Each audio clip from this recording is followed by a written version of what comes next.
All of us are so busy trying to fit in, we don't realize how special it is to be special. I met Brandon Gruber 6 years ago when I was doing a video about tennis clinic for kids with Down syndrome. What I think the biggest misconception is that kids with Down syndrome can't really do anything. What we've learned is that people with Down syndrome have the same hopes and dreams as everyone else.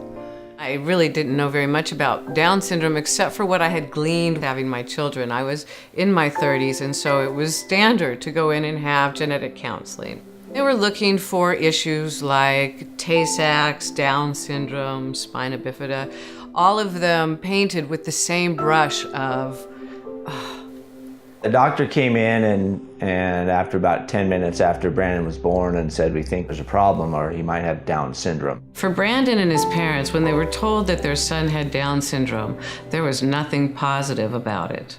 The information they gave me from the hospital, they were talking about mongoloid. And then he proceeded to list all these things that might be wrong. I mean, I had no idea what I was dealing with. The cool thing about Brandon's parents is that they focused on his abilities from the beginning and never his disabilities, and the results have been amazing.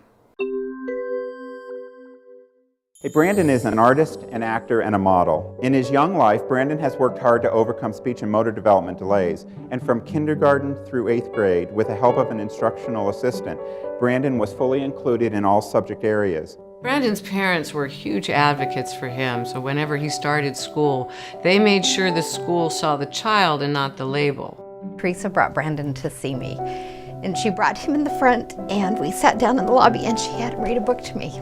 She pointed out what he could do, not what he couldn't do, and that was pretty amazing, and that encapsulates a lot of what has really happened with Brandon through the years. It's not about what he can't do, it's about what he can do. So when you first started school, how did you feel? Isolated and didn't care for anyone out there. When Brandon went into high school, his father had this tragic surfing accident, so his parents did not have the opportunity to do the usual introduction, and Brandon was on his own. Because I have Down syndrome, they see me in a different way. They call me mean names and trying to throw junk at my face. Brandon would come into the nurse's office, and I became a safe place for him to feel included. Knowing that he was going through that and I didn't do anything to help just makes me feel sad. Aptos High School is dealing with the suicides of 2 students. Wow, that really impacted me. I decided to make my life different, to break out my shyness and get more loose, be me.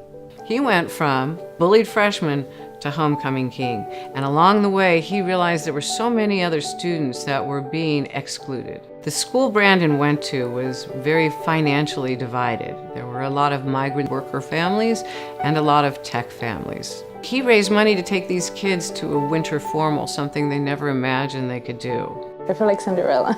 I don't think I would have never got the experience without him. He had so much fun.